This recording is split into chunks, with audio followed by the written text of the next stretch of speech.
So let's talk about small air compressors and HVLP. This is a big box store air compressor. It's a 4-gallon, 135 PSI, 1 horsepower, very small. It's a 2.7 SCFM at 90 PSI.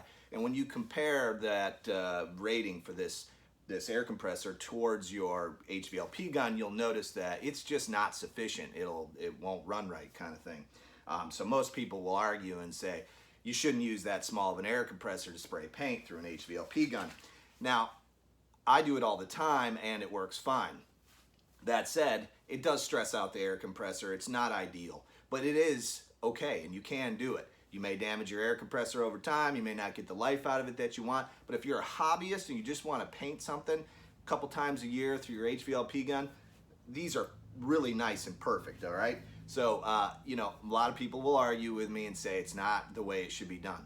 And I agree with you, but at the same time, not everybody has the space or the funds to purchase a 60-gallon, 100-gallon tank air compressor that's going to keep up with a regular use of an HVLP gun. I'm a hobbyist. I paint maybe 3 times a year, 4 times a year.